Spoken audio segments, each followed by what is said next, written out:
विद्युत सेल से धारा प्रवाहित हो रही है, अर्थात निरावेशित हो रहा है सेल, डिस्चार्ज जिसे बोला जाता है, अगर वो घटना हो रही हो तो उसका इक्वेशन क्या होता है, इसके पहले लेक्चर में, इसके पिछले लेक्चर में मैंने वो सब बातें आपको बताई थी। उम्मीद है आपको वो सारी चीजें समझ में आ ही गई होंगी।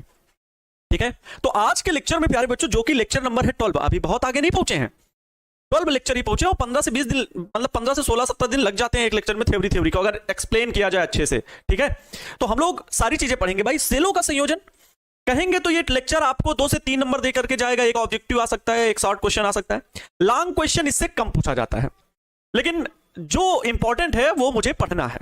ठीक है, सीखना है, समझने वाला टॉपिक है, सीखने वाला टॉपिक है। थोड़ी सी बातें आपको समझ में आएंगी कि अगर प्रैक्टिकल वास्तव में ऐसा किया जाए, क्या मैंने देखा है, तो आप इन्वर्टर की बैटरी में देखे होंगे, एक नहीं, दो नहीं, तीन, चार बैटरी एक साथ जुड़े हुए और एक इन्वर्टर उसको चार्ज करता रहता है। इस प्रकार सारी चीजें आपने देखी हैं, उन्हीं से जुड़ा कुछ ये टॉपिक है बच्चों, सेलों का संयोजन। आपको पता होना चाहिए कि एक बैटरी का निर्माण सेलों के संयोजन से होता है। तो आज का लेक्चर बहुत खास रहेगा, आप सभी का स्वागत करूंगा आज की इस बेहतरीन सी क्लास में। नमस्ते, नमस्कार, आभार, अभिनंदन आप सभी प्यारे बच्चों का, दोस्तों का, मित्रों का, मेरे छोटे भाई बहनों का। Good evening my dear all. सबसे पहले प्यारे बच्चों, आप सभी से मैं ये कहना चाहूंगा कि कमेंट में आपको, कमेंट बॉक्स में ज्यादा कमेंट करने की जरूरत नहीं है। मैं देखता रहता हूं बहुत सारे कमेंट, जैसे डाउट, मैं चाहता हूं कि मेरी फिजिक्स की क्लास, मेरा फिजिक्स ये 2026 का वर्ष डाउटलेस हो, इसलिए मैं डाउट काउंटर को जब देखता हूं और वहां पर डाउट देखने जाता हूं तो इस प्रकार के डाउट दिखते हैं, सर पीडीएफ क्यों नहीं आई, ये सब बहुत सारी चीजें जो मैं पहले भी चर्चा कर चुका हूं। तो आप लोग क्लास को पूरा कंसंट्रेशन के साथ देखें बच्चों, ध्यान आपका सिर्फ और सिर्फ मेरी बातों पर रहे, वीडियो लेक्चर पर रहे, सिर्फ आप वीडियो को ही ध्यान से देखें। पुरानी बताई गई बातों की जहां जरूरत पड़ रही, चैप्टर 1 से लेकर के अभी तक, अगर आपने वो क्लासेस नहीं देखी हैं तो भाई आप बैच परचेस किया, कोई बात नहीं, पिछली क्लासेस को देख लो, क्योंकि अगर उसको नहीं देखे हो फिर यहां कमेंट करोगे तो उनका कोई फायदा नहीं, क्योंकि मैं पहले भी उन चीजों को बता चुका हूं और एक से एक कड़ी जुड़ी हुई है। इस वजह से आपको कोई बहुत कमेंट करने की जरूरत नहीं होती है। मैं जिस तरह से लेक्चर में पढ़ाता हूं वो आपको सिर्फ ध्यान से देखने की जरूरत है और अपने कॉपी में नोट करने की जरूरत है।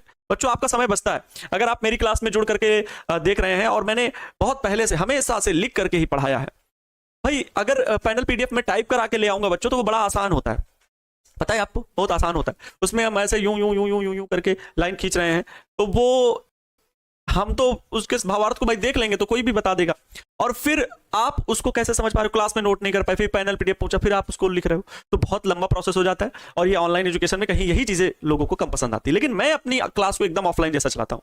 ऑफलाइन में भी कुछ चीजें लोग बोलते हैं, किताब ले लेते हैं और चीजों को बोल देते हैं कि भैया ये लिख लीजिए, मैं बोल रहा हूँ, लेकिन यहां पर तो बोल करके भी नहीं, बल्कि एक एक चीज मैं सामने आपके रह करके एक एक चीज बोर्ड पर लिखता हूं, उन चीजों को समझाता हूं, केवल और केवल मेरा इंटेंशन आपकी ओर होता है और आपका ध्यान मेरी ओर होना चाहिए, इसके अलावा कुछ भी नहीं। तीसरा चीज इन दोनों चीजों के बीच में कोई नहीं, जो भी चीज निकले ब्रेन से निकले और यहां पर लिखे, और फिर वो आपकी कॉपी पर होना चाहिए और आपके दिमाग पर भी वही बात बैठनी चाहिए। चलिए बच्चों, लेक्चर को शुरू करते हैं बिना किसी देरी के। हम लोगों को पढ़ना है भाई सेलों का संयोजन। ठीक है, चलिए, सभी बच्चे आ गए होंगे उम्मीद है। सेलों का संयोजन, कॉम्बिनेशन ऑफ सेल, सेलों का संयोजन। अब बात यह आती है कि सर वैज्ञानिकों ने ये सेलों का संयोजन क्यों बनाया? बच्चों बैटरी बनाने के लिए, है ना, एक से अधिक सेलों को जोड़ा गया, कॉम्बिनेशन ऑफ सेल्स। अब आपको बता दें बच्चों, हुआ क्या होगा कि भाई देखा होगा कि एक से अधिक ऊर्जा चाहिए, तो ये तो कॉमन सी बात है, जैसे कि अगर हमें कार में, मोटरसाइकिल में धक्का देना है तो एक आदमी आराम से धक्का दे सकता है, लेकिन वहीं 4 व्हीलर है, बड़ी गाड़ी है, तो उसको धक्का देने के लिए कई लोगों को बुलाना पड़ेगा। तो ये सिंपल सी लॉजिक था। तो वैज्ञानिकों ने सोचा कि अगर हमें वैद्युत परिपथ में अधिक मात्रा में शक्ति की आवश्यकता है, अधिक मात्रा में विद्युत धारा की आवश्यकता है, तो हमें एक सेल से काम नहीं चल पाएगा, हमें एक सेल से अधिक सेलों की आवश्यकता होगी। और बच्चों सेलों के संयोजन से फिर क्या बनी, उसका नाम दिया गया बैटरी। तो हम लोग यहां पर लिख सकते हैं इस बात को कि सेलों के संयोजन द्वारा बैटरी का निर्माण होता है। ठीक है, वैद्युत परिपथ में, वैद्युत परिपथ में, वैद्युत परिपथ में उचित मात्रा, ठीक है, मतलब अधिक मात्रा में, उचित मात्रा में धारा प्राप्त करने के लिए, ठीक है, उचित मात्रा की बैटरी बनाने के लिए, की बैटरी बनाने के लिए सेलों के संयोजन की आवश्यकता होती है। क्या होती है बच्चों? सेलों के संयोजन की आवश्यकता होती है, सेलों के संयोजन की आवश्यकता होती है। हो गया बात। अब ये यहां पर मैं फिर से कह रहा हूं, ये टॉपिक आपको 2 नंबर शॉर्ट क्वेश्चन में दे करके जाएगा और 1 या 2 आपके ऑब्जेक्टिव। बहुत ज्यादा इतना इंपॉर्टेंट टॉपिक नहीं है कि आपका 5 अंक का इससे पूछा जाए। तो प्लीज इस बात को समझिएगा, ठीक है। अब यहां पर पहला कौन सा संयोजन हो सकता है बच्चों? जैसे प्रतिरोधों का संयोजन पढ़े थे, श्रेणी क्रम, समांतर क्रम, ठीक वैसे यहां पर भी हम संयोजन पढ़ेंगे, लेकिन यहां संयोजन सेलों के हम 3 प्रकार से पढ़ेंगे, श्रेणी क्रम, समांतर क्रम और एक क्रम होगा मिश्रित क्रम। आइए ध्यान देते हैं बच्चों। पहला हम लोग पढ़ेंगे श्रेणी क्रम संयोजन। क्या पढ़ेंगे? श्रेणी क्रम संयोजन, श्रेणी क्रम संयोजन, सीरीज कॉम्बिनेशन, ठीक है। श्रेणी क्रम संयोजन मतलब प्यारे बच्चों series combination, series combination, series combination. Okay sir, हम आपके साथ तैयार हैं सीरीज कॉम्बिनेशन को सीखने के लिए। मतलब क्या बच्चों? एक से अधिक सेल श्रेणी क्रम में जोड़े गए हैं। अब श्रेणी क्रम में जोड़ना किस प्रकार होता है ये आप लोगों को अच्छे से पता है, बहुत अच्छे से पता है, ठीक है। कैसे?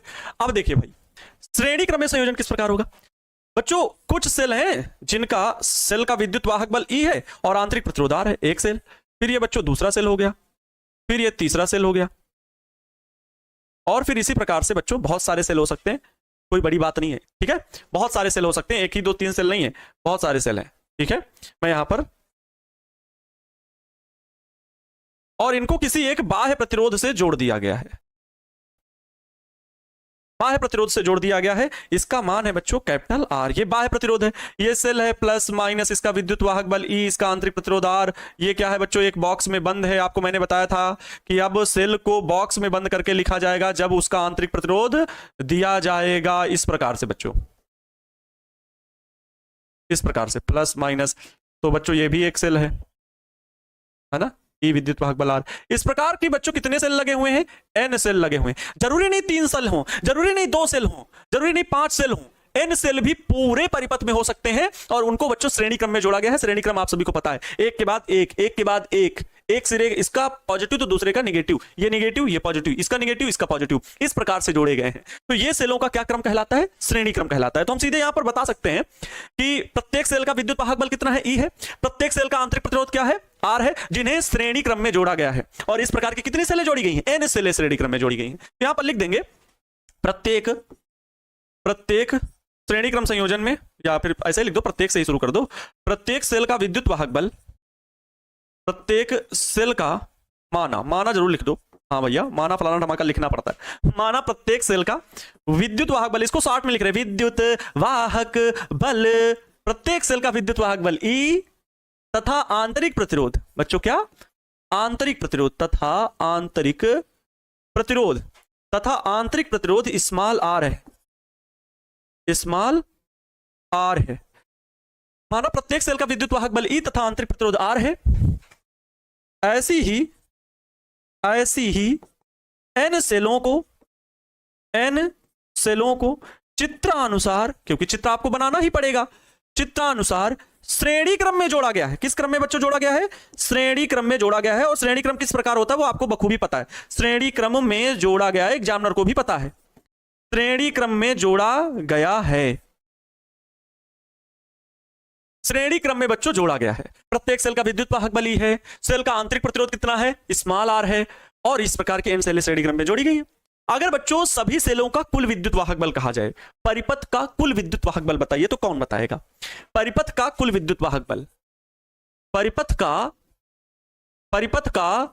कुल विद्युत वाहक बल, परिपथ का कुल विद्युत वाहक बल, कुल विद्युत वाहक बल E नेट की मैं बात कर रहा हूं। E नेट कुल विद्युत वाहक बल क्या होगा बच्चों? एक विद्युत वाहक बल E, दूसरा E, तीसरा E, और इस प्रकार की N सेलें जुड़ी हैं तो श्रेणी क्रम में सभी का विद्युत वाहक बल जुड़ता है, अर्थात बच्चों Ne होगा। क्या होगा? Ne होगा। अगर समांतर क्रम होता तो, अगर ये सभी सेल समांतर क्रम में जुड़े होते तो बच्चों सभी सेलों का विद्युत वाहक बल समान होता है ना? सभी सेलों का विद्युत वाहक बल समान तो समांतर क्रम में जुड़े होते तो कुल विद्युत वाहक बल भी E ही होता, लेकिन श्रेणी क्रम में Ne होगा। कुल आंतरिक प्रतिरोध कितना? परिपथ का कुल आंतरिक प्रतिरोध, परिपथ के सभी सेलों का कुल आंतरिक प्रतिरोध, सभी सेलों का कुल आंतरिक प्रतिरोध, कुल आंतरिक प्रतिरोध कितना होगा? कुल आंतरिक प्रतिरोध। तो आप कहोगे गुरुजी स्मॉल r नेट की वैल्यू आप पूछ रहे हो, n टाइम है r plus r plus r plus r plus r n बार, तो ये बच्चों nr होगा, क्योंकि आपको पता है श्रेणी क्रम संयोजन प्रतिरोध का क्या होता है? r बराबर r1 plus r2 plus r3 plus r4 plus r5 plus r6 plus r7 plus r8, ऐसे करके बच्चों होता है। तो ये दोनों चीजें कंफर्म हो गई। अब हमें बताना है कि परिपथ से कितनी धारा प्रवाहित हो रही है ना। इस श्रेणी क्रम संयोजन से भाई बैटरी हम किस लिए बना रहे हैं? अधिकतम धारा प्राप्त करने के लिए या न्यूनतम धारा प्राप्त करने के लिए? आवश्यकता अनुसार हम बैटरी, यहां पर कह सकते हो वैद्युत परिपथ में आवश्यकता अनुसार, आवश्यकता की बैटरी बनाने के लिए, है ना, आवश्यकता अनुसार बैटरी बनाने के लिए। ये शब्द और बढ़िया लगता है, वैद्युत परिपथ में आवश्यकता अनुसार, है ना। लेकिन उचित मात्रा लिख दिया, नहीं कहोगे अरे यार सर हम काटेंगे कैसे लिखेंगे, क्या गलत था, लिख रहा हूं। ठीक है, तो बच्चों हम धारा का मान प्राप्त करने के लिए जो चीजें हमें चलानी है, या कैपिटल आर बाह्य प्रतिरोध क्या है? बैटरी से भाई हम कुछ चलाना चाहते हैं, टीवी चलाना चाहते हैं, फैन चलाना चाहते हैं, कुछ भी चलाना चाहते हैं, वही ना है बाह्य प्रतिरोध। तो उसके लिए मुझे क्या चाहिए? एक सेल से नहीं चल रहा था तो 10 सेल ले लिए, तो उन्हीं को योग करके कुल धारा में कितना परिवर्तन हुआ ये देखना है। तो परिपथ से प्रवाहित धारा कौन बताएगा? परिपथ में प्रवाहित धारा कौन बताएगा? परिपथ में प्रवाहित धारा, अब मेरे छापू सुल्तान, आप लोग अब धारा के लिए ओम के नियम में नहीं चले जाओगे कि आई बराबर सर वी अपान में यार होता है, बहुत पीटे जाओगे। अब यहां पर बच्चों विद्युत वाहक बल, सेल के विद्युत वाहक बल के पदों में अभी जो मैंने पिछले लेक्चर में आपको विद्युत धारा का मान बताया था कि भैया आई बराबर होगा ई नेट बटे में आर नेट और प्लस का बाह्य प्रतिरोध कैपिटल आर। बोलो ये था कि कुल विद्युत वाहक बल बटे कुल आंतरिक प्रतिरोध प्लस बाह्य प्रतिरोध, ये टोटल बच्चों प्रवाहित धारा थी। तो यहां पर आप देख लो कि प्रवाहित धारा जो है ई नेट कितना है? टोटल एन ई है, हाँ। कुल आंतरिक प्रतिरोध कितना है? एन आर है। बाह्य प्रतिरोध कितना है? कैपिटल आर है। यही हो गया भैया।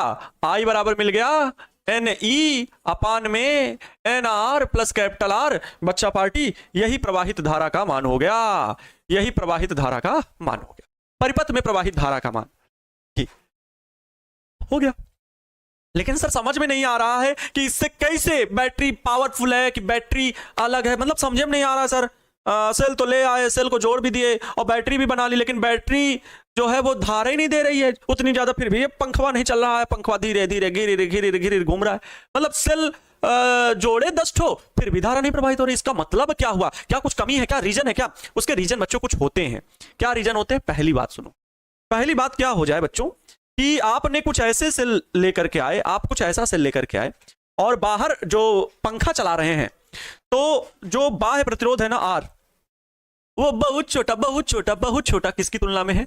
एन आर की तुलना में। मतलब आंतरिक प्रतिरोधों का जो कुल योग है उसका मान बाह्य प्रतिरोध की तुलना में बहुत ज्यादा है। मतलब बाह्य प्रतिरोध is very very very less than आंतरिक प्रतिरोध के कुल योग से। तब क्या होगा बच्चों? तब आर बराबर 0, लगभग नगण्य, मतलब इसमें हम इसको गणना में शामिल ही नहीं करेंगे, लगभग नगण्य। आर बराबर 0, कोई वैल्यू नहीं। जब इतना छोटा वैल्यू रहेगा तो हम उसको लिखेंगे नहीं। अतः बच्चों आई बराबर अब क्या मिल जाएगा? एन ई बटे में, है ना, यहां पर लिख देते हैं। अतः आई बराबर में मिल जाएगा एन ई बटे में n r plus capital R. Capital R की वैल्यू क्या? 0, तो 0 लिख दीजिए। अब आप ही बताइए, एन से एन कैंसिल आउट हो जाएगा, ई बटे आर मिलेगा, अर्थात आई बराबर बच्चों क्या? ई बटे आर। आई बराबर ई बटे आर। तो ये क्या है? ये क्या है? एक सेल से प्राप्त धारा। ये क्या है बच्चों? एक सेल से प्राप्त धारा के बराबर मान है, एक सेल से प्राप्त धारा के समान, एक सेल से प्राप्त धारा के समान। मतलब एक सेल जोड़ करके जब हम बैटरी वाला पंखा चला रहे थे तब भी उतनी तेज घूम रहा था, और जब मैंने पंखे को फिर चलाया और वही सेल कई ठो फिर लाए और जोड़ करके जब हमने सेल को उसको पंखे को चलाया फिर भी पंखा नहीं चल रहा था। इसका रीजन ये था बच्चों कि आपकी जो पंखे का प्रतिरोध है ना बाह्य, वो बहुत छोटा है। आपके पंखे का प्रतिरोध बहुत छोटा है आंतरिक प्रतिरोध की तुलना। मतलब आपने जो सेल प्रयोग किया हुआ है ना उसका आंतरिक प्रतिरोध बहुत ज्यादा है, और आंतरिक प्रतिरोध अगर बहुत ज्यादा होगा तो ऐसी स्थिति में उसकी तुलना में बाह्य प्रतिरोध बहुत कम माना जाएगा, मतलब नगण्य के बराबर। और ऐसी स्थिति में एक सेल से जितनी धारा, ये एक सेल का ही तो मान है, आई बराबर ई अपान में आर, एन सेल थोड़ी है यहां पर। तो इसका मतलब आपका बच्चों एक सेल से प्राप्त धारा के मान के बराबर होगा, और ये बैटरी जो होगी मतलब उतनी शक्तिशाली नहीं होगी। अर्थात इस प्रकार अगर हम जोड़ेंगे बच्चों तो हम शक्तिशाली बैटरी नहीं बना सकते हैं, है ना। इस तरह की श्रेणी, ऐसे सेलों को श्रेणी क्रम में जोड़ने से क्या होगा? कोई लाभ नहीं होगा। तो यहां पर लिख देंगे थोड़ी सी बात ये वाली कि ऐसे सेलों को श्रेणी क्रम में जोड़ने से कोई लाभ नहीं है। ऐसे सेलों को जिनका आंतरिक प्रतिरोध बहुत ज्यादा है, तो ऐसे सेलों को श्रेणी क्रम में जोड़ने से कोई लाभ नहीं है। ऐसे सेलों को श्रेणी क्रम में जोड़ने से कोई लाभ नहीं है, कोई लाभ नहीं है। नोट कर लीजिए इतनी बात, ठीक है। लेकिन यहीं पर प्यारे बच्चा लोग, आप लोग दूसरी बात पे गौर करिए, कीजिएगा कि यदि जो, अब देखो कैपिटल आर बहुत छोटा था, अब मैं कह दूं capital R is very very greater than, very very very very greater than, very very very very greater than two n r, तब अगर मतलब आप बाह्य प्रतिरोध बहुत ज्यादा कर दो, मतलब सेल के जितने आंतरिक प्रतिरोध है ना उससे बाह्य प्रतिरोध बहुत ज्यादा लगा दो, मतलब पंखे की जगह लगा दो पंखा फर्राटा वाला बहुत बड़ा वाला, ठीक है, जिसका रेजिस्टेंस बहुत ज्यादा हो, प्रतिरोध बहुत ज्यादा हो, तो सेलों का जो आंतरिक प्रतिरोध का कुल योग है ना वो लगभग में बच्चों एनआर बराबर क्या हो जाए, 0। मतलब वही कि लगभग नगण्य, लगभग नगण्य हो, लगभग नगण्य हो। तो बच्चों अतः क्या मिलेगा, अतः अगर हम धारा की वैल्यू निकालेंगे तो आई बराबर एन ई प्लस एनआर की वैल्यू 0 प्लस में कैपिटल आर रहेगा, एनआर की वैल्यू क्या हो जाएगी, 0 हो जाएगी। तो यहां पर प्यारे बच्चा पार्टी लोग, यहां पर मिल गया आई बराबर एन ई बटे में कैपिटल आर। ये एक सेल से प्राप्त धारा ये भी होगी, बाह्य प्रतिरोध यहां कैपिटल आर है ना, बाह्य प्रतिरोध के पदों में धारा है, कोई दिक्कत नहीं, इससे कोई दिक्कत नहीं है। लेकिन एक सेल से प्राप्त धारा का कितना गुना, एन गुना। यहां पर लिख देंगे कि एक सेल से प्राप्त धारा का, एक सेल से प्राप्त धारा का एन गुना, प्राप्त धारा के मान का एन गुना, मान का एन गुना, एन गुना है। अतः इससे बच्चों क्या होगी, शक्तिशाली बैटरी बनाई जा सकती है। अतः इस प्रकार जोड़ करके बच्चों क्या, अतः ऐसे सेलों को जिनका प्रतिरोध क्या हो, बहुत कम हो, आंतरिक प्रतिरोध बहुत कम हो, अतः ऐसे सेलों को जोड़ करके, ऐसे सेलों को श्रेणी क्रम में जोड़ करके, ऐसे सेलों को श्रेणी क्रम में जोड़ करके, अतः ऐसे सेलों को श्रेणी क्रम में जोड़कर शक्तिशाली बैटरी बनाई जा सकती है, श्रेणी क्रम में जोड़कर शक्तिशाली बैटरी बनाई जा सकती है, शक्तिशाली बैटरी बनाई जा सकती है, शक्तिशाली बैटरी बनाई जा सकती है।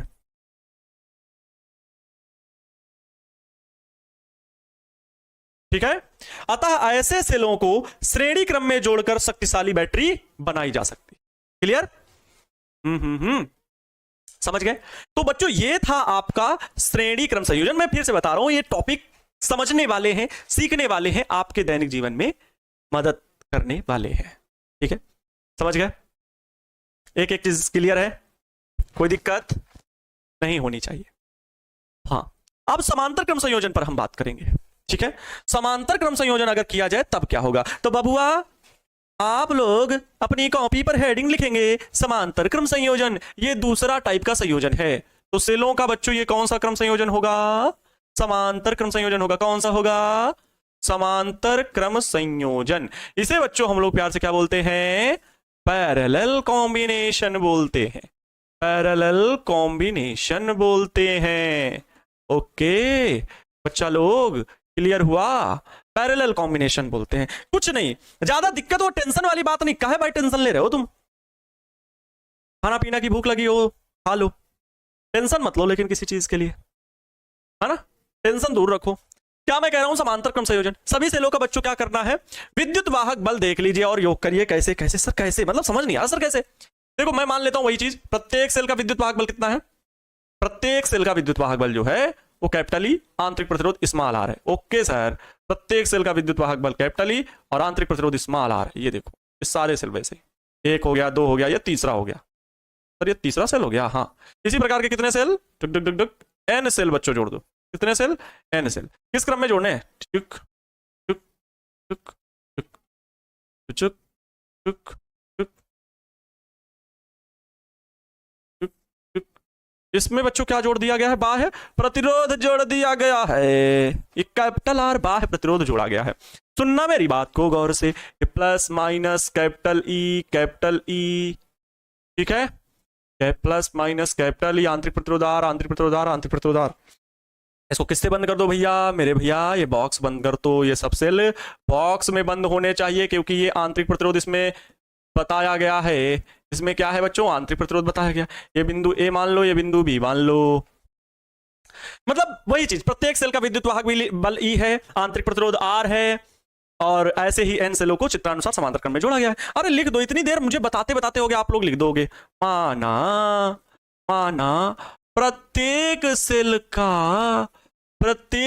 का विद्युत वाहक बल, प्रत्येक सेल का विद्युत, अच्छा शॉर्ट में लिखे, प्रत्येक सेल का विद्युत वाहक बल जो है वो क्या है, कैपिटल ई तथा आंतरिक प्रतिरोध स्मॉल आर है, तथा आंतरिक प्रतिरोध स्मॉल आर है। मैं फिर से बोल रहा हूं बच्चों, बहुत परेशान होने की जरूरत नहीं है। आंतरिक प्रतिरोध स्मॉल आर है, बहुत छोटा कॉन्सेप्ट और छोटी छोटी बातें हैं, बस लिखना है और समझना है। पहले से पता है समांतर क्रम कैसे जोड़ा जाता है, मतलब सभी सेलों के एक सिरे एक बिंदु पर और सभी सेलों के दूसरे सिरे दूसरे बिंदु पर जुड़े हैं। आंतरिक प्रतिरोध बच्चों क्या है, स्मॉल आर है, ठीक है। ऐसी ही एन सेलों को किस क्रम में जोड़ा गया है, समांतर क्रम में जोड़ा गया है। ऐसी ही एन सेलों को समांतर क्रम में जोड़ा गया है। ऐसी ही एन सेलों को समांतर क्रम में जोड़ा गया है। ऐसी ही एन सेलों को समांतर क्रम में जोड़ा गया है, ठीक है। परिपथ का बाह्य प्रतिरोध कैपिटल आर है। परिपथ से बाह्य प्रतिरोध आप देख सकते हो परिपथ में, है ना। परिपथ में बाह्य प्रतिरोध जो है बच्चों वो जोड़ा गया है। परिपथ से बाह्य प्रतिरोध आर को जोड़ा जाता है, देख सकते हो जोड़ा गया है, ये देख सकते हो। पूरे संयोजन के ये श्रेणी क्रम में है, लेकिन ओवरऑल ये सब किस में है, ये समांतर क्रम में सेल है। अब बच्चों बात वही आई, फिर वही बहुत नॉर्मल है, एकदम बेसिक, एकदम उड़ा दोगे। फिर वही परिपथ का कुल विद्युत वाहक बल बताओ। परिपथ का कुल विद्युत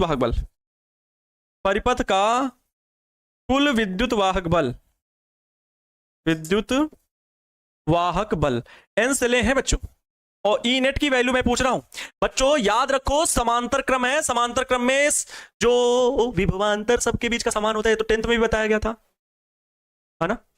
और ये याद भी रख लो, अगर कोई समांतर क्रम में चीजें जोड़ी जाएंगी तो क्या समान होता है, विभवांतर।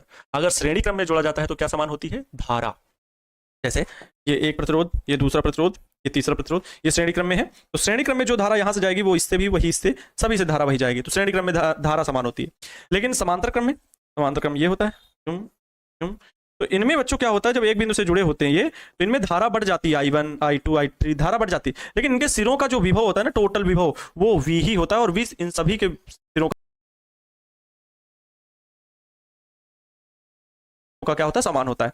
ठीक वही यहां पर विद्युत वाहक बल सभी के लिए क्या होगा, समान होगा। अगर आप NE सोच रहे हो ना कि NE लिख दें, गलत बात होगी, बिल्कुल गलत बात होगी। समांतर क्रम में बच्चों सभी सेल का, परिपथ के सभी सेलों का विद्युत वाहक बल हम क्या लिखेंगे, जो एक सेल का विद्युत वाहक बल होगा। क्या एक सेल का विद्युत वाहक बल कितना है, एक सेल का विद्युत वाहक बल बराबर कितना, बराबर कैपिटल ई, और यही जान लो, अरे भाई ये थोड़ा सा दिक्कत हो गई है ना, कोई दिक्कत नहीं, बल बराबर कितना, कैपिटल ई। तो बच्चों परिपथ का कुल विद्युत वाहक बल भी कैपिटल ई है, यहां पर इससे मत घबराना, ठीक है। लेकिन बच्चों आप समांतर क्रम संयोजन में कुल परिणामी प्रतिरोध कितना है, सभी सेलों का, मतलब परिपथ सभी सेलों के लिए कुल आंतरिक प्रतिरोध है ना, कुल आंतरिक प्रतिरोध कितना होगा, ठीक है। सभी सेलों का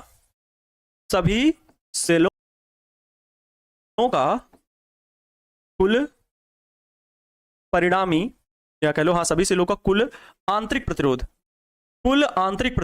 तो बच्चों सभी सेल किस में जुड़े हुए हैं, समांतर क्रम में, सभी सेल किस में जुड़े हुए हैं, समांतर क्रम में। और समांतर क्रम का संयोजन प्रतिरोधों का क्या होता है, 1/r इक्विवेलेंट, याद हो 1/r बराबर 1/r बराबर 1/r1 1/r2 1/r3, ऐसे ही तो लिखते हैं, plus and so on n/r। क्यों बच्चों, क्योंकि n सेल हैं, R1 R2 R3। लेकिन बच्चों गौर करो, यहां R1 R2 नहीं है, क्योंकि सभी सेलों का आंतरिक प्रतिरोध समान है। देख लो R R R R, तो R1 R2 R3 की जगह सब जगह R R R R R लिखेंगे, तो हम कह सकते हैं 1/r equivalent equal to n/r।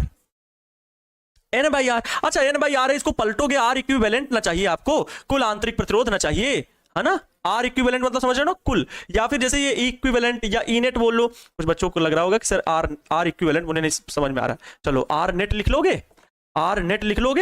तो R नेट की वैल्यू, कुल आंतरिक प्रतिरोध कितना आ गया, R/N। बच्चों पलट दोगे तो ये वैल्यू मिलेगी, तो ये दोनों वैल्यू ही याद रखना, कुल आंतरिक प्रतिरोध और कुल आंतरिक प्रतिरोध और कुल विद्युत वाहक बल, ये दो मान आपको जरूरी हैं परिपथ में प्राप्त कुल धारा का मान निकालने के लिए। परिपथ में प्राप्त कुल धारा का मान निकालने के लिए तो आइए परिपथ में प्रवाहित कुल धारा का मान निकाल लेते हैं। चलिए परिपथ में प्रवाहित धारा, परिपथ में प्रवाहित धारा, परिपथ में प्रवाहित धारा, सूत्र क्या, वही बच्चों आई बराबर ई नेट बटे में आर नेट प्लस का कैपिटल का ई, सॉरी कैपिटल का ई लिख रहे हैं, कैपिटल का आर लिख लो वैल्यू। ई नेट की वैल्यू कितनी है, एन ई नहीं है, केवल ई है। आर नेट की वैल्यू कितनी है, आर बाई एन है। देख लो जरा, मैं चेक कर लेता हूं, आर बाई एन है तो यहां पर प्लस का बच्चों ये कैपिटल आर होगा। अच्छा ये एलसीएम लेके जब हल करोगे ना इसे, तो एन यहां जाएगा और वो वाला एन पलट के ऊपर पहुंच जाएगा, तो कुल मिलाकर के आई बराबर आ जाएगा एन ई बटे में आर प्लस ये एन इससे एलसीएम में जाएगा ना तो एन आर हो जाएगा। बच्चों ये विद्युत धारा का मान प्राप्त हुआ है, ये आपके विद्युत धारा का मान प्राप्त हुआ है, विद्युत धारा का। समझ में आई मेरी बात? आई बराबर एन कैपिटल ई आर और एन कैपिटल आर, ये आपके विद्युत धारा का कुल मान प्राप्त हुआ है। समझ में आई बात? ये विद्युत धारा का कुल मान प्राप्त हो गया। अब इसमें भी वही कंडीशन, ठीक है सर कुल धारा का मान प्राप्त हो गया, लेकिन अब इसमें तो ये भी बताओ कि हम बैटरी जो मतलब फैन हम चला रहे हैं बैटरी से, तो उसका फैन का आंतरिक प्रतिरोध कब हो तो धारा ज्यादा प्राप्त होगी, फैन का प्रतिरोध कितना होना चाहिए तो धारा प्राप्त अधिक होगी कम होगी, जो भी है, मतलब आंतरिक प्रतिरोध और बाह्य प्रतिरोध से कुछ कंडीशन सर क्या होंगी? जी बिल्कुल कंडीशन होगी। अब पहली कंडीशन में अगर हम ये मान लें कि जो बच्चों आंतरिक प्रतिरोध है वो आपका बहुत छोटा है, आंतरिक प्रतिरोध जो है वो बहुत छोटा है, मतलब यदि आंतरिक प्रतिरोध R जो है very very very less than capital R हो, कैपिटल R हो, तब बच्चों मतलब R इज इक्वल टू 0, लगभग नगण्य, लगभग नगण्य है ना। मतलब बच्चों सभी सेलों का आंतरिक प्रतिरोध जो है ना वो बहुत छोटा है और बाह्य प्रतिरोध बहुत ज्यादा है, मतलब जो आप फर्राटा लगाए ना उसका प्रतिरोध बहुत ज्यादा है और सेलों का आंतरिक प्रतिरोध कम। तो इस स्थिति में बच्चों क्या होगा, अतः I बराबर क्या मिल जाएगा, I बराबर बच्चों आपको मिल जाएगा एन ई बटे में R तो 0 है प्लस में बच्चों क्या एन आर।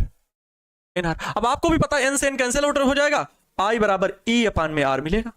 अब ये क्या है, एक सेल से प्राप्त धारा के समान है, एक सेल से प्राप्त धारा के मान के बराबर, एक सेल से प्राप्त धारा के मान के समान, एक सेल से प्राप्त धारा के मान के समान है। तो इससे क्या है, शक्तिशाली बैटरी बनाने नहीं बनाई जा सकती ऐसे क्रम में जोड़ने पर, मतलब इस प्रकार के सेलों को समांतर क्रम में जोड़ने पर कोई लाभ नहीं है। किस प्रकार के सेलों को, जिनका आंतरिक प्रतिरोध बहुत कम हो और उन्हें हम किसमें जोड़ रहे हैं, समांतर क्रम में जोड़ रहे हैं, तो कोई लाभ नहीं है। तो इस बात को यहां पर लिख देंगे कि ऐसे सेलों को, ऐसे सेलों को, कैसे सेलों को फिर बता दे रहे हैं, ऐसे सेलों को, ऐसे मतलब ये वाले कि श्रेणी आंतरिक प्रतिरोध बहुत कम है, तो ऐसे सेलों को समांतर क्रम, आप श्रेणी क्रम मत लिख देना, ऐसे सेलों को समांतर क्रम में जोड़ने पर, समांतर क्रम में जोड़ने पर कोई लाभ नहीं है, कोई लाभ नहीं है। क्यों? क्योंकि एक सेल के बराबर तो धारा प्राप्त की जा रही है, तो क्यों कोई लाभ होगा। दूसरी कंडीशन बच्चों, दूसरी कंडीशन में हम यह मान सकते हैं कि आंतरिक प्रतिरोध बहुत बड़ा हो। अगर आंतरिक प्रतिरोध बच्चों क्या हो, बहुत बड़ा हो, यदि आंतरिक प्रतिरोध is very very very greater then capital R हो, तब बच्चों क्या होगा, मतलब कि बाह्य प्रतिरोध बहुत कम है, बाह्य प्रतिरोध बहुत कम है, लगभग नगण्य है बच्चों, क्या है, लगभग नगण्य है। तो हम कह सकते हैं कि अगर ऐसा है तो अतः I बराबर बच्चों क्या होगा, इसी सूत्र में आइए, एन ई तो ठीक है, बटे में अब R स्मॉल r ठीक है, प्लस में एन आर की वैल्यू 0 है तो टोटल 0 हो जाएगा। कुल मिलाकर के धारा का मान अब प्राप्त होगा I बराबर एन कैपिटल ई बटे आर। अब इसमें क्या, एक सेल से जो प्राप्त धारा है उसका n गुना है, एक सेल से प्राप्त धारा का, एक सेल से प्राप्त धारा का n गुना है, अर्थात बच्चों इस क्रम में जोड़ करके शक्तिशाली बैटरी बनाई जा सकती है, ये बात लिख सकते हैं। अतः इस प्रकार के सेलों को, इस प्रकार के सेलों को, कैसे सेलों को, जिनका आंतरिक प्रतिरोध बहुत ज्यादा है बाह्य प्रतिरोध से, इस प्रकार के सेलों को समांतर क्रम में जोड़कर शक्तिशाली बैटरी बनाई जा सकती है। अतः इस प्रकार के सेलों को समांतर क्रम में जोड़कर शक्तिशाली बैटरी बनाई जा सकती है, शक्तिशाली बैटरी बनाई जा सकती है, शक्तिशाली बैटरी बनाई जा सकती है। हो गया, ये समांतर क्रम हो गया, श्रेणी क्रम हो गया, समांतर क्रम हो गया। और बड़ा सिंपल सी बात है, अभी तक बच्चों हम लोगों ने श्रेणी क्रम में क्या देखा था? श्रेणी क्रम की कंडीशन में ये देखा था कि कब एक सेल से प्राप्त धारा के समान है ये, और ऐसे सेलों को श्रेणी क्रम में शक्तिशाली बैटरी बनाई जा सकती कब? जब बाह्य प्रतिरोध बहुत ज्यादा हो, बाह्य प्रतिरोध बहुत ज्यादा हो, तब बच्चों हम क्या कर सकते हैं? शक्तिशाली बैटरी बना सकते हैं। लेकिन समांतर क्रम में इसका अपोजिट है कि बाह्य प्रतिरोध बहुत कम हो, तब हम शक्तिशाली बैटरी बना सकते हैं। ये चीजें तो दोनों अपोजिट है, श्रेणी क्रम अलग है, समांतर क्रम में अलग सिचुएशन देखने को मिली। ये दोनों ही कंडीशन बच्चों याद रख लेना, समझना, ऑब्जेक्टिव बनेगा। इन चीजों से क्या बनता है? कोई अगर पूछे कि ये सर ये इन स्थितियों से क्या बच्चों, तो ये इंपॉर्टेंट है आपके किसके लिए? ऑब्जेक्टिव क्वेश्चन के लिए, ऑब्जेक्टिव क्वेश्चंस के लिए बहुत ज्यादा इंपॉर्टेंट है। आएगा ऐसे कि अगर हो तो क्या होगा, तो ऐसे जोड़ने से कोई लाभ नहीं है। ऑप्शन होगा शक्तिशाली बैटरी बनती है, दूसरा विभवांतर अधिक होता है, धारा कम होती, कुछ भी 4 ऑप्शन दे दिए जाएंगे। तो आपको ये कंडीशंस याद होनी चाहिए, अर्थात ये श्रेणी क्रम के लिए धारा आपको याद होनी चाहिए, सॉरी समांतर क्रम के लिए है ना, समांतर क्रम के लिए, और ये श्रेणी क्रम के लिए, ये दोनों चीजें याद रहना चाहिए, याद रखें, ठीक है। चलो बच्चों, अब आगे हम लोग बढ़ेंगे, किस पे बात करेंगे? मिश्रित क्रम संयोजन, मिक्स्ड कॉम्बिनेशन, ठीक है, मिश्रित क्रम संयोजन। चलो तीसरा टॉपिक हम लोग पढ़ेंगे, मिश्रित क्रम संयोजन, मिश्रित क्रम संयोजन, ठीक है, मिश्रित क्रम संयोजन, ठीक है, मिक्स्ड कॉम्बिनेशन अब आगे पढ़ेंगे। हालांकि एक चीज जान लीजिए कि अभी एक ये भी पढ़ेंगे, ये तो सभी सेल क्या है? समान है।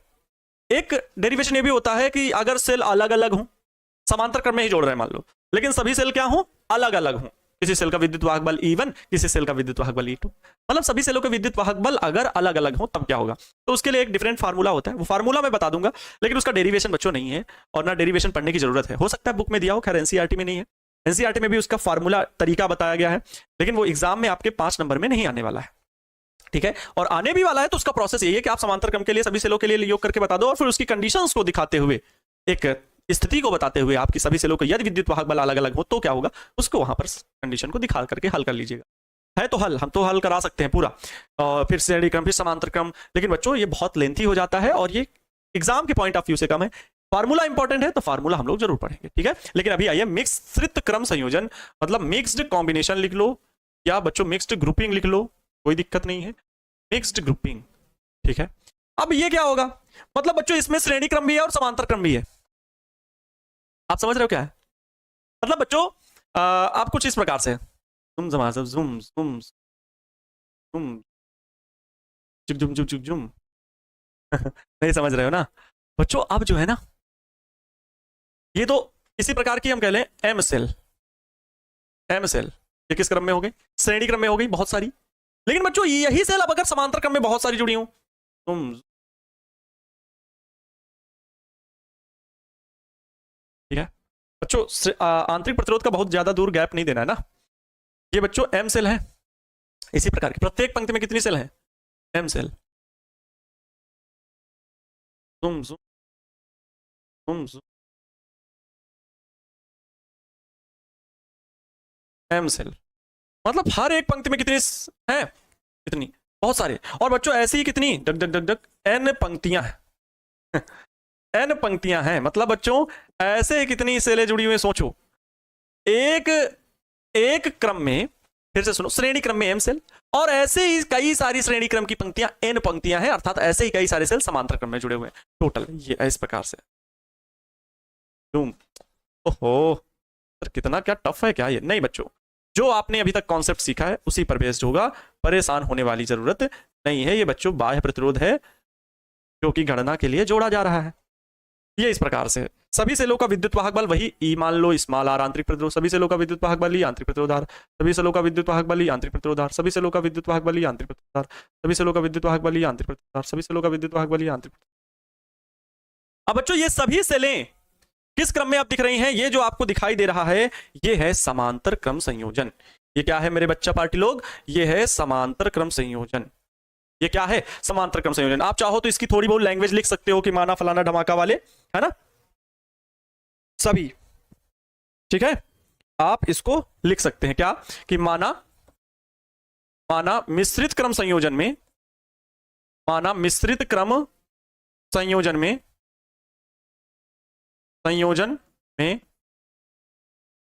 प्रत्येक सेल का विद्युत वाहक बल E, प्रत्येक सेल का विद्युत वाहक बल E तथा आंतरिक प्रतिरोध क्या है, R है। ये तो बात पूरी लिखनी है, चाहे जो संयोजन हो, सब में ये लैंग्वेज लिखनी है। तथा आंतरिक प्रतिरोध क्या है, स्मॉल r है, जब समान है। तथा आंतरिक प्रतिरोध क्या है, स्मॉल r है। प्रत्येक पंक्ति में कितने हैं बच्चों, m सेल है ना। यहां पर बता दो चित्रानुसार लिख करके, चित्रानुसार प्रत्येक पंक्ति में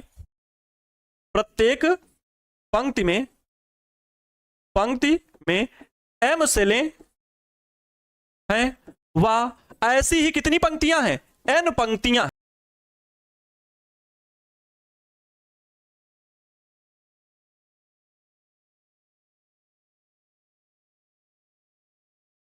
हैं व ऐसी ही n पंक्तियां समांतर क्रम में जुड़ी हैं।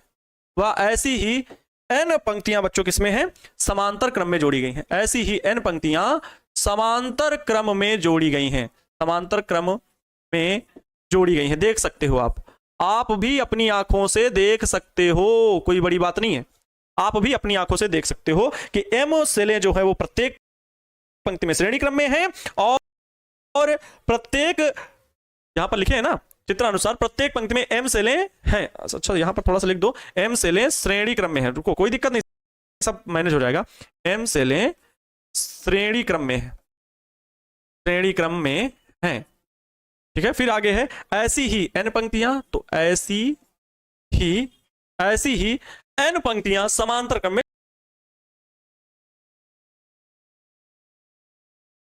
जोड़ी गई हैं। प्रत्येक पंक्ति में m सेलें श्रेणी क्रम में, देख सकते हो m सेल श्रेणी क्रम में है। और ऐसी ही n पंक्तियां देखो लिखा हुआ है किस क्रम में है, समांतर क्रम में है। अब बच्चों बताना है कि कुल विद्युत धारा कितनी प्रवाहित होगी, इसकी कंडीशंस क्या बन सकती हैं। तो एक छोटा सा चित्र मैं बना दूं एक और। अगर बच्चों इन सभी सेलों को जोड़ा जाए, इन सभी सेलों को श्रेणी क्रम संयोजन से याद करो, जोड़ा जाए, तो आप बताओ एक सेल क्या बनेगा, एक सेल का आंतरिक प्रतिरोध क्या होगा। आप कहोगे सर एक सेल का आंतरिक प्रतिरोध कैपिटल NE और कुल आंतरिक प्रतिरोध NR होगा ना। अच्छा NE नहीं है, सेलें कितनी है, M है ना। टोटल सेलें कितनी है, M सेलें हैं। तो प्रत्येक पंक्ति में, एक पंक्ति का कुल विद्युत वाहक बल जोड़ो, E1 प्लस E2 प्लस, लेकिन यहां तो E1 E2 तो है नहीं, E plus E plus E कितने सेल है, M सेल। एक पंक्ति की मैं बात कर रहा हूं, तो टोटल विद्युत वाहक बल बच्चों ME होगा और कुल आंतरिक प्रतिरोध MR होगा। बोलो हाँ।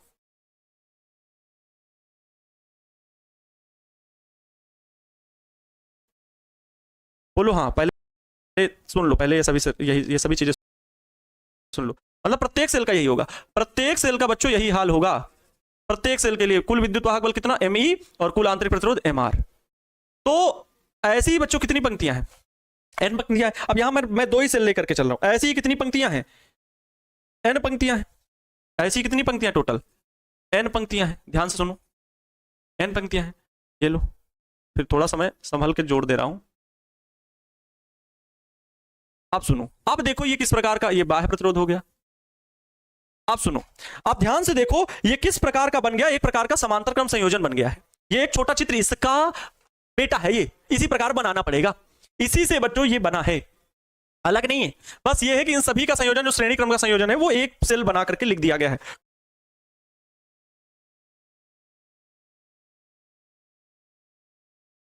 कुल विद्युत वाहक बल और कुल आंतरिक प्रतिरोध, इस हिसाब से अगर बच्चों समांतर क्रम में सभी चीजें लगी हुई हैं तो n पंक्तियां जो हैं, टोटल n पंक्तियों का कुल विद्युत वाहक बल कितना होगा, आगे पेज में लिखते हैं। ठीक है, सभी पंक्तियों को मिला करके कुल आंतरिक प्रतिरोध कितना होगा, अब ये चीज देखनी है। ठीक है, सभी पंक्तियों का कुल आंतरिक प्रतिरोध, सभी, है ना। या फिर ऐसा कह सकते हो परिपथ का कुल आंतरिक, परिपथ का कुल विद्युत वाहक बल, परिपथ का कुल विद्युत वाहक बल, कुल विद्युत वाहक बल, विद्युत वाहक बल। अब आप बताओ ई नेट टोटल कितना होगा बच्चों। n पंक्तियां समांतर क्रम में हैं, n पंक्तियां, ये n पंक्तियां किसमें, समांतर क्रम में। तो इन सभी का विद्युत वाहक बल जो एक पंक्ति का है वो विद्युत वाहक बल बच्चों पूरे का सिरे का होगा।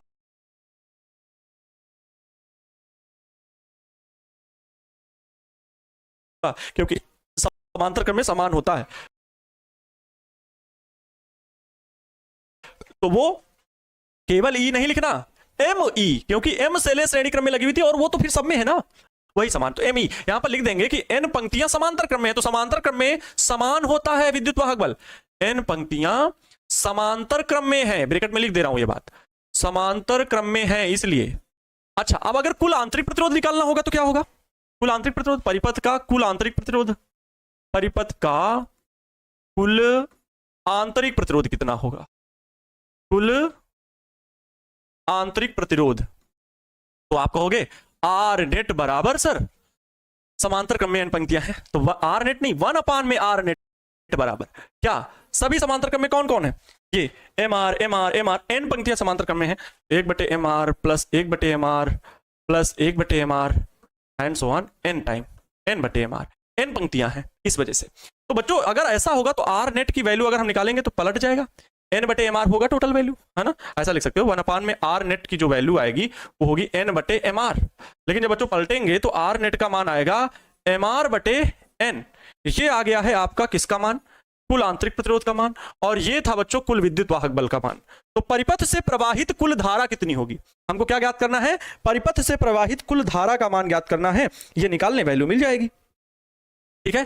परिपथ से प्रवाहित कुल धारा, परिपथ से प्रवाहित कुल धारा, कुल धारा आई बराबर, सूत्र बताओ कितनी बार बताया जाए सर? सब तो याद है सर, ई नेट बटे r net plus capital R बाह्य प्रतिरोध। क्या ई नेट की वैल्यू कितनी है? एम कैपिटल ई बटे में आर नेट की वैल्यू कितनी है? एम आर बटे एन प्लस कैपिटल आर की वैल्यू कितनी है? कैपिटल आर कहां गया? कैपिटल आर कहां? अरे कैपिटल आर की वैल्यू क्या, कैपिटल आर तो लगा हुआ है, उसका तो मान पता होगा क्या जोड़ रहे हैं।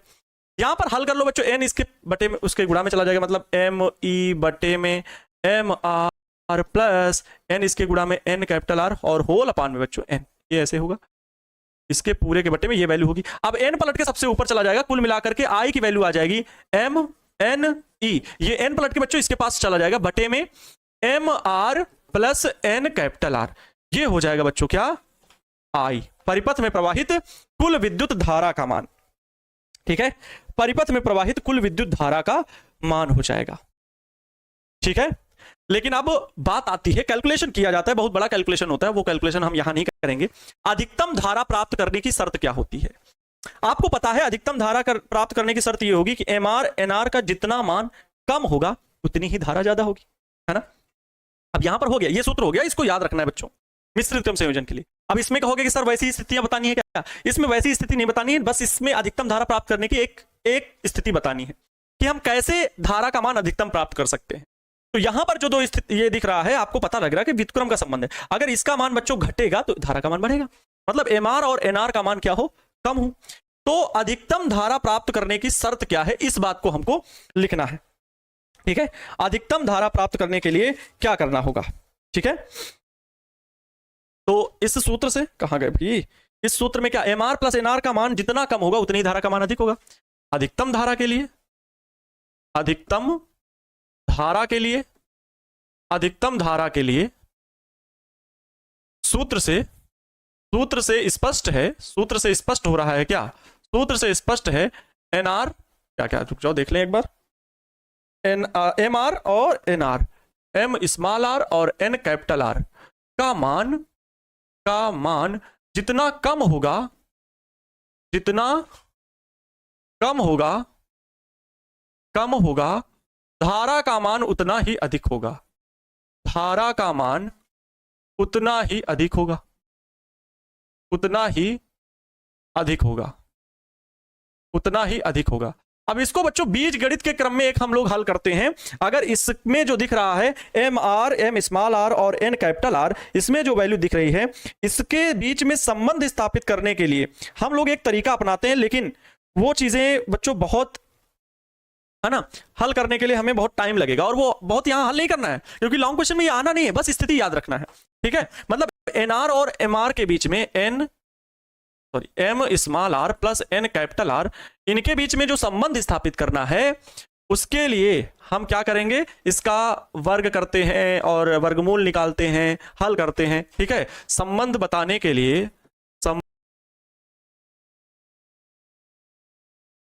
संबंध बताने के लिए हल करने पर, ठीक है? तो हम इसका एमआर और एनआर के बीच संबंध निकालने के लिए थोड़ा सा तो मेहनत करनी पड़ सकती है आपको, ठीक है। हम बता रहे हैं आपको कैसे हल करना है, कि इनकी वैल्यू को हल करके क्या आता है, ठीक है, ठीक है। एन आर, यही था, एन कैपिटल आर है, एन कैपिटल आर है ना, अंडर रूट में minus m small r under root में, दोनों ही वैल्यू बच्चों अंडर रूट में, और इनका वर्ग करके बराबर 0। और ये वैल्यू हल करने पर आती है जब हम इनके बीच संबंध निकालते हैं। और ये मैं सिर्फ आपको बता रहा हूं बच्चों, आपको नहीं हल करना, ये चीज पे ना फोकस करो, ये चीज पे ना फोकस करो। मैं सिर्फ इतना बता रहा हूं कि एमआर एनआर का मान जितना कम होगा उतना ही अधिक होगा। और इसके लिए सबसे जरूरी याद रखना ये है इसके लिए कि एम आर बराबर, जब इसे हल करोगे ना, वर्ग हटा करके इधर भेजोगे, वर्ग हटेगा, एनआर अंडर रूट उधर जाएगा, अंडर रूट से अंडर रूट कट जाएगा, एमआर बराबर बच्चों एनआर आएगा। एमआर बराबर क्या आएगा? एनआर आएगा, sorry n capital R, n capital R, m r बराबर एनआर आएगा। अब यहां से कैपिटल आर बटे स्मॉल आर अगर हम निकालें, ये तो एम बटे एन होगा, ये संबंध होता है। अब ये वैल्यू आप रख सकते हो कहीं पर भी, कैपिटल आर बटे स्मॉल आर की जगह आप वैल्यू रख लो, यहां पर आर की वैल्यू आप निकाल सकते हो, क्या आर उधर भेज दो तो एम आर बटे एन हो जाएगा। या बच्चों आप स्मॉल आर की वैल्यू निकाल लो तो स्मॉल आर बराबर क्या होगा? एन कैपिटल आर एन और बटे में एम हो जाएगा। इन दोनों के मान रख करके आप हल कर सकते हो। और धारा का मान जो आएगा, धारा का मान जो आएगा आई मैक्सिमम, वो आएगा एम ई बटे में 2r, एम ई बटे में 2r, ये वैल्यू होगी अधिकतम धारा का मान, ठीक है। ये होगा बच्चों अधिकतम धारा का मान। क्लियर हो गया? क्लियर? चलो, तो बच्चों आज के लिए हम इतना ही रखेंगे। सेलों का ये संयोजन का टॉपिक था।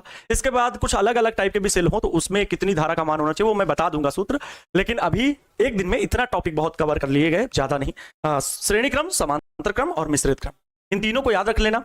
अगले टॉपिक में हम लोग बच्चों बात करेंगे कि किरचॉफ के नियम क्या होते हैं, किरचॉफ्स लॉ, और फिर उसके बाद मीटर सेत, व्हीटस्टोन ब्रिज, ये पढ़ाना है, और उसके बाद विभव मापी। फिर आपका ये चैप्टर खत्म होगा। थ्योरेटिकल पार्ट बच्चों अब आएगा, लेकिन किरचॉफ का नियम न्यूमेरिकल वाला पार्ट है, बहुत न्यूमेरिकल पूछे जाते हैं और वो बहुत ही फेमस टॉपिक है। किरचॉफ के नियम लॉन्ग क्वेश्चन बहुत ज्यादा बनता है, तो कल के लेक्चर को मिस मत करना, ठीक है। मिलते हैं बच्चों नेक्स्ट लेक्चर में, तब तक आप सभी लोग खुश रहें, मस्त रहें और मन लगा करके पढ़ाई करते रहें।